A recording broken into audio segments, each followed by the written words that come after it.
तो मूवी शुरू होती है और हम मूवी के कॉन्सेप्ट के बारे में जान पाते हैं, जहां वर्ल्ड अब बहुत ज्यादा एडवांस हो चुका है। आपने ये बात तो सुनी ही होगी कि टाइम इज मनी, यानी कि वक्त पैसा है। लेकिन क्या हो कि जब ये बात लिटरली यूज होने लगे और पैसों की जगह टाइम ही न्यू करेंसी बन जाए। ऐसा ही कुछ कॉन्सेप्ट इस मूवी का भी है, जहां हम जान पाते हैं कि अब दुनिया में न्यू करेंसी टाइम है। हर इंसान के पैदा होते ही उसके हाथ पर 1 साल का टाइम बन जाता है और ये टाइमर तब शुरू हो सकता है जब वो इंसान 25 साल का हो जाए। अब इसी टाइम की बेस पर कोई भी इंसान अपने लिए खाने पीने और बाकी की चीजें खरीद सकता है। बस कुछ भी खरीदने के लिए अपना टाइम स्कैन करना पड़ता है। अब टाइम के कट जाने से वो चीज खरीदी जा सकती थी और अगर किसी भी इंसान का ये टाइम खत्म हो जाए तो उसकी फौरन ही डेथ हो जाती है। अब यहाँ हमें एक एरिया को दिखाया जाता है जहाँ के टाइम जोन को डेड एंड कहा जाता है और यहाँ के लोग काफी गरीब हैं, इनके पास टाइम की कमी है और सभी को काफी मेहनत करके टाइम कमाना पड़ता है और हर दिन इनको बस 24 घंटे का टाइम ही पे के तौर पर मिलता है।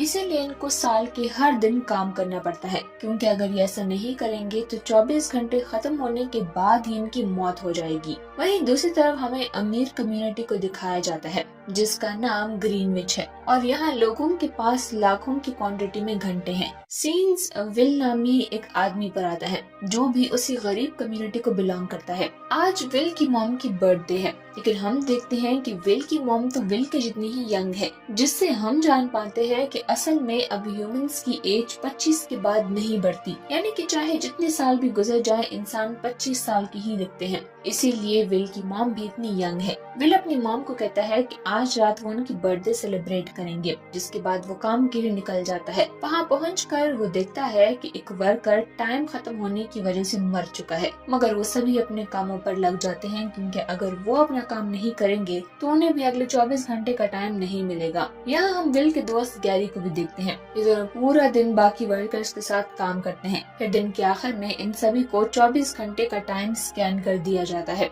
जिसके बाद ये दोनों बार में ड्रिंक करने जाते हैं। वहाँ विल एक आदमी को देखता है जिसके हाथ पर 116 साल का टाइमर था, जिस पर विल हैरान होता है क्योंकि उनका एरिया तो बहुत गरीब था और यहाँ किसी के पास भी इतना ज्यादा टाइम नहीं था। इसीलिए विल उस आदमी को कहता है कि वो यहाँ ध्यान से रहे, क्योंकि उसका टाइम देखकर कोई भी उसे छीनने की कोशिश कर सकता है। मगर वो आदमी विल की बात पर इतना ध्यान नहीं देता और विल गैरी के पास आकर बैठ जाता है। इतने में वहाँ पर कुछ गुंडे आते हैं जो उस आदमी का टाइम चुराने आए थे। वो उसे अपना टाइम स्कैन करने को कहता है, जिस पर के उसका टाइम उसके पास ट्रांसफर हो जाएगा। वो आदमी कहता है कि पहले मैं वॉशरूम जाना चाहता हूँ, जिस पर वो गुंडा अपने आदमी के साथ उसे वॉशरूम भेज देता है। विल ये सब कुछ देख रहा होता है और वो उसे बचाने के लिए जाता है और किसी तरह उसे वहाँ से निकाल कर एक बिल्डिंग में ले जाता है, मगर बाहर गुंडे होने की वजह से वो वहाँ से निकल नहीं पा रहे थे, इसीलिए उन्हें रात वहीं गुजारनी पड़ती है। अब वो दोनों बातें करने लगते हैं। उस आदमी का नाम हेनरी है। हेनरी बताता है कि वो एक बिजनेसमैन हुआ करता था, उसके पास बहुत टाइम था, उसकी एज 100 साल से ज्यादा है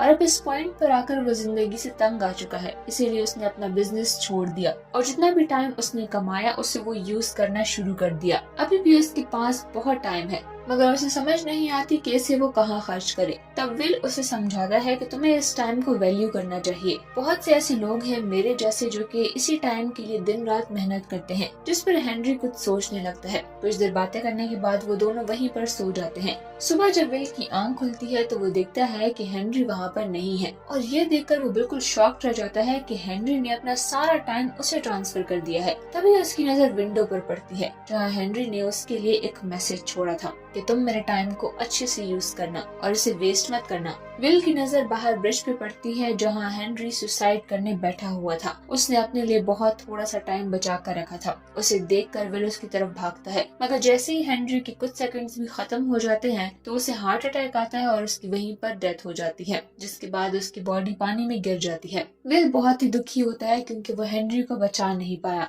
मगर इससे पहले कि ये मर्डर उसके जिम्मे आ जाए वो वहाँ से जाने लगता है। मगर वहाँ के सीसीटीवी कैमरा में ये सब कुछ रिकॉर्ड हो चुका था। विल को समझ नहीं आता कि वो क्या करे। इसीलिए सबसे पहले वो अपने दोस्त गैरी के पास जाता है और उसे सारी बात बता देता है। फिर वो अपने 10 साल उसे ट्रांसफर कर देता है ताकि उसकी जिंदगी भी थोड़ी आसान हो जाए। इसके बाद वो अपनी मॉम से मिलने के लिए निकलता है। वहीं विल की मॉम जब बस में चढ़ती हैं तो बस का किराया अब बढ़ चुका था और विल की मॉम के पास इतना टाइम नहीं था कि वो टिकट खरीद सके, जिसकी वजह से बस ड्राइवर उसे बस से निकाल देता है। इसीलिए विल की मॉम भागने लगती है ताकि वो विल तक पहुंच सके, क्योंकि अगर उनका टाइम खत्म हो गया तो वो मर जाएंगी। उधर जब बस स्टॉप पर आती है तो विल देखता है कि उसकी मदर उसमें नहीं है। वो समझ जाता है कि कुछ तो गड़बड़ है, इसीलिए वो भी जल्दी से पहले स्टॉप की तरफ भागने लगता है, जहाँ रास्ते में उसे अपनी मॉम नजर आती है जो उसकी तरफ भाग रही होती है। मगर इससे पहले कि वो दोनों एक दूसरे तक पहुंच पाए, विल की मॉम का टाइम खत्म हो जाता है और वो वहीं पर मारी जाती है। विल बहुत रोता है क्योंकि आज उसके पास इतना टाइम था कि वो अपनी मॉम को बचा पाए और वो खुशी खुशी रह सकते थे, मगर वो अपनी मॉम को बचा नहीं पाया। सीन चेंज होकर हम देखते हैं कि हेनरी की लाश किनारे पर आ चुकी है, जहाँ पुलिस उसे इन्वेस्टिगेट कर रही है। यहाँ पुलिस को टाइम कीपर कहा जाता है। रेवन नाम का एक टाइम कीपर इस केस का इन्वेस्टिगेशन ऑफिसर है, जहां उसकी टीम मेंबर्स को लगता है कि शायद हेनरी को उसके टाइम के लिए किसी ने मार दिया है, जहां वो बोलते हैं कि शायद इसकी डेथ टाइम की कमी की वजह से हुई है। लेकिन यहाँ पर रेवन बोलता है कि नहीं, इसके टाइम को किसी ने चोरी किया है, लेकिन इसकी कोई और वजह भी लग रही थी और वो ये वजह जानना चाहता था। विल एक कार में बैठकर ग्रीनविच जाता है, जहां पहुंचने के लिए उसे बहुत सारा टाइम जोन से निकलना पड़ता है और वो हर जोन पर अपनी स्कैनिंग करवाता है। ग्रीनविच पहुंचकर उसकी नजर एक लड़की पर पड़ती है और फिर वो आगे बढ़ने लगता है और फिर वो एक होटल जाता है जहां पर ये लड़की उसको वहां भी मिलती है। विल एक रूम बुक करता है और फिर जब वो होटल में लंच कर रहा होता है तो वही लड़की दोबारा से उसके सामने आ जाती है। वो वहाँ की वेट्रेस को 1 हफ्ते की टिप देता है और फिर वो कसिनो के बारे में उससे पूछता है और फिर रात को वो तैयार होकर कसिनो में जाता है। वहाँ एंट्री के लिए उसे अपना 1 साल देना पड़ता है और फिर उसको एक टेबल पर बिठा दिया जाता है जहाँ पर वो पोकर गेम खेलता है और वहाँ पर उसकी मुलाकात फिलिप नाम के एक बिजनेसमैन से होती है। वो उसके साथ पोकर गेम खेलता है। विल अपना सारा टाइम गेम पर इन्वेस्ट करता है, जिससे वो जीत भी जाता है और फिर वो पूरे 1000 साल जीत जाता है। वहाँ पर होटल वाली लड़की भी आती है जिसका नाम समंथा था और वो इसी फिलिप की बेटी होती है। फिलिप विल को अपने घर होने वाली पार्टी पर इनवाइट करता है। नेक्स्ट डे वो एक महंगी कार लेकर फिलिप के घर पार्टी में जाता है, जहाँ पर वो फिलिप की मदर इन लॉ, वाइफ और बेटी से मिलता है, जो कि दिखने में एक ही उम्र की थी, लेकिन रियलिटी में उनकी एज डिफरेंट थी। पार्टी में समंथा विल को अपने साथ डांस करने को बोलती है। वो लोग डांस करते हैं और फिर विल उसको अपने साथ बाहर कहीं ले जाता है। दूसरी तरफ टाइम कीपर को विल का फिलिप के घर जाने की सीसीटीवी फुटेज मिल जाती है और उसे विल के बारे में भी पता चल जाता है। समंथा का घर बीच के साइड पर था, इसीलिए फिलिप उसे स्विम करने को बोलता है। दोनों ही सी में स्विम कर रहे थे। वहीं पर समंथा का बॉडीगार्ड उसे आवाज लगाता है। दोनों वापस से अपने कपड़े पहनकर पार्टी में आते हैं और फिलिप को उनका समंदर में नहाने का पता ही नहीं चलता। पार्टी में रेवन आ जाता है और वो विल को अपने साथ एक रूम में ले जाता है और उसे हेनरी की मौत की वजह पूछता है। विल बोलता है कि उसने यह टाइम गेम से जीता है और हेनरी ने मरने से पहले अपना सारा टाइम मुझे दिया था। रेवन उसका सारा टाइम एक कैप्सूल में स्टोर करता है और उसे अरेस्ट करने का बोलता है, जहाँ पर विल उन टाइम कीपर्स को मार कर नीचे आता है और समंथा को पकड़ कर कैदी बना लेता है। वो समंथा को अपने साथ बाहर गाड़ी में लेकर जाता है और उसको किडनैप करके वहाँ से चला जाता है। रेवन भी उसके पीछे आता है, लेकिन विल उससे खुद को छुपा लेता है और आगे निकल जाता है। आगे जाते हुए वो लोग डेडन पहुंचते हैं, लेकिन वहाँ पर पुलिस ने अपना जाल बिछाया होता है, जिससे विल की कार का एक्सीडेंट होता है और वो दोनों ही बेहोश हो जाते हैं। फिर वहाँ पर डेडन के लोग भी आ जाते हैं, जो कि समंथा के सारे टाइम को चुरा लेते हैं और जब उसकी आंख खुलती है तो उसके पास सिर्फ 32 मिनट थे। विल उसे जल्दी से अपने साथ गैरी के घर ले जाता है, जहाँ गैरी की वाइफ उसे बोलती है कि गैरी ने अपना सारा टाइम शराब पर वेस्ट कर दिया, जिससे कि उसका टाइम खत्म हो गया और उसकी डेथ हो गई। विल समंथा की डायमंड रिंग उससे लेता है और उसे बेच देता है और जिससे उसे 48 आवर्स मिल जाते हैं और अब वो समंथा पर गन पॉइंट करके उसे कॉल स्टेशन पर ले जाता है और फिलिप को कॉल करने को बोलता है। फिर वो फिलिप से कहता है कि तुम मुझे 1000 सालों का टाइम दो और उसे डेडन के बैंक में ट्रांसफर कर दो तो मैं समंथा को छोड़ दूंगा।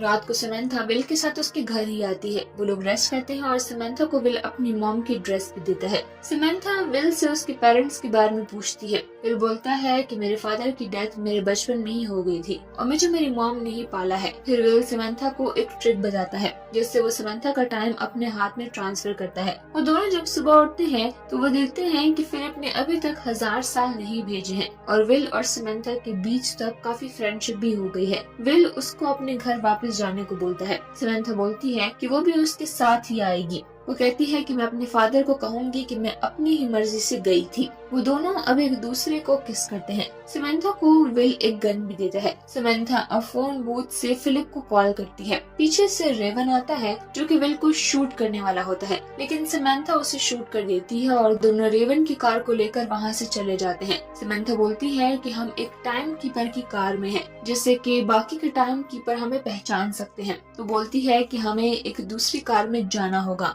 और वो दोनों एक कार को लूटते हैं और फिर उसमें बैठी एक लेडी से उसका टाइम भी चुरा कर वहाँ से निकल जाते हैं। जिसके बाद वो एक खामोश जगह पर आते हैं और टीवी में एक न्यूज देखते हैं। विल को अब पुलिस ढूंढ रही होती है। वो दोनों कार में एक दूसरे को किस करते हैं और अच्छा टाइम स्पेंड करते हैं। रेवन अब फिलिप के पास आता है और उसे बोलता है कि अब उसे समंथा को भी किडनैप करना होगा क्योंकि उसने एक टाइम कीपर पर गोली चलाई थी। विल समंथा को गन चलाना सिखाता है। विल के पास अब टाइम की कमी थी तो समंथा उसे बोलती है कि मेरे पास एक रास्ता है। उसके बाद वो दोनों ही बैंक में चले जाते हैं। वो दोनों एक ट्रक में बैठते हैं। ये बैंक समंथा के फादर का ही था। वो दोनों ट्रक में बैठते हुए एक बैंक में आ जाते हैं और वहाँ से बहुत सारे टाइम कैप्सूल चुरा लेते हैं। विल वहाँ पर दूसरे लोगों को भी मुफ्त में टाइम देने को बोलता है। वो अपना बहुत सारा टाइम गरीबों को दे देता है, लेकिन इतना सारा टाइम आने के बाद डीडन में क्राइम भी बढ़ जाता है। रात में विल और समंथा एक होटल में होते हैं। वो दोनों एक दूसरे के साथ टाइम स्पेंड करते हैं और वहाँ पर टाइम कीपर्स आ जाते हैं। वो दोनों अपने कपड़े पहनते हैं और फिर रूम से बाहर आते हैं। टाइम कीपर भी उनके पीछे भागते हैं, लेकिन वो दोनों विंडो से छलांग लगा लेते हैं और होटल से भाग जाते हैं। उनके पीछे टाइम कीपर भी भागता है और गोलियां भी चलाता है, लेकिन वो दोनों किसी तरह भाग ही जाते हैं। वे समंथा अब एक दूसरे होटल में आते हैं और वहाँ के रिसेप्शनिस्ट से सारे रूम को बुक कर लेते हैं। वो दोनों एक रूम में चले जाते हैं और वहाँ पर उस होटल में एक और आदमी भी आता है, लेकिन रिसेप्शनिस्ट उसे कोई रूम नहीं देती क्योंकि सारे रूम्स तो विल ने बुक कर लिए थे। अब सीन शिफ्ट होता है डीडन के एक गुंडे पर जो कि लोकल बॉयज को जमा करके उससे विल और समंथा के बारे में पूछता है। उससे डर के एक लड़का उनको एड्रेस बता देता है और फिर वो अपने साथ और भी गुंडे लेकर उस होटल पहुंच जाता है। वो उन दोनों को ही पकड़ लेता है और गन से उन दोनों को डराने की कोशिश करता है। फिर वो उनको मारने के बजाय एक गेम का बोलता है। वो उसे पंजा लड़ाने को बोलता है। विल उसे पंजा लड़ाते हुए वही ट्रिक यूज करता है जो कि उसने समंथा को सिखाई थी, जिससे उस गुंडे का ध्यान अपने टाइम पर चला जाता है और विल इसी का फायदा उठाकर अपनी गन से उसके बाकी सभी लोगों को मार देता है और वो लोग वहाँ से भाग आते हैं। रात को दोनों एक बिल्डिंग की छत पर गुजारते हैं। नेक्स्ट डे समंथा अपने फादर के पास आती है गन के साथ और इसीलिए सभी लोग समंथा पर गन पॉइंट करते हैं। सबका ध्यान समंथा पर होता है, जिससे कि विल पीछे से आता है और वो फिलिप पे गन पॉइंट करता है। वो फिर उसको फिलिप के रूम में लेकर जाता है और समंथा उनसे उसके रूम की लॉकर का पूछती है। फिर वो वहाँ से एक टाइम कैप्सूल ले लेते हैं जो कि 1 मिलियन ईयर्स का होता है। वो दोनों इस कैप्सूल को दोबारा से डीडन ले आते हैं और रास्ते में जाते हुए टाइम कीपर उनको देख लेता है। वो उनके पीछे जाने लगता है। विल अपनी कार की स्पीड को तेज करता है और बहुत सारे टाइम जोन्स को क्रॉस करते हुए आगे जाता है और डीडन पहुंच जाता है, लेकिन रेवन अपनी कार को उसकी कार के साथ क्रैश कर देता है। विल कार से बाहर आता है और वो कैप्सूल एक छोटी सी बच्ची को दे देता है जो कि उस कैप्सूल को डीडन की बैंक में ले जाती है। रेवन भी कार से आने के बाद विल को गन पॉइंट पर लेता है, लेकिन तभी वहाँ पर बैंक सभी लोगों में टाइम को बांट देता है, जिससे कि वहाँ पर रश हो जाती है और वो दोनों मौके का फायदा उठाकर वहाँ से निकल जाते हैं। रेमंड भी उनके पीछे आता है और उन दोनों को सरेंडर होने का बोलता है। तो विल कहता है कि क्या तुम्हारे पास इतना टाइम है कि तुम हमें अरेस्ट कर सको, जिस पर कि रेवन अपना टाइम देखता है और उसके पास अब कुछ ही सेकंड्स थे। इससे पहले कि वो कुछ कर पाता उसका टाइम खत्म हो जाता है और वो वहीं पर मारा जाता है। अब विल के पास भी बस कुछ ही टाइम होता है। समंथा उसको अपना टाइम देती है ताकि वो बच जाए, लेकिन यहाँ पर विल को एक आइडिया आता है। वो रेवन की कार की तरफ भागते हैं क्योंकि उसकी कार में टाइम कैप्सूल थी जिससे कि वो दोनों ही बच बच सकते थे। दोनों ही कार की तरफ भागते हैं। विल कार तक पहुंच जाता है और अपने टाइमर में टाइम फिल कर देता है। समंथा पीछे रह गई थी और अब उसके पास सिर्फ 5 सेकंड्स ही रहते थे। विल फौरन से भागकर उस तक टाइम को ट्रांसफर कर देता है और उसकी जान बचा लेता है। फिर वो दोनों एक दूसरे को हक करते हैं। टीरियन में विल के टाइम डिस्ट्रीब्यूशन की वजह से वहाँ के लोगों में बहुत सारी चेंजेस आ गई थी और सब लोग बहुत ही खुश रहने लगे थे और अपनी जॉब भी उन्होंने छोड़ दी थी, क्योंकि उनकी टाइम की जरूरत अब विल और समंथा ने पूरी कर ली थी। टाइम कीपर्स भी इनको पकड़ने से पीछे हो जाते हैं। अब लास्ट में ये दोनों गन पकड़े एक बैंक में आते हैं। विल और समंथा अब बैंक्स को लूटते हैं और इसी के साथ ये मूवी यहीं पर एंड हो जाती है।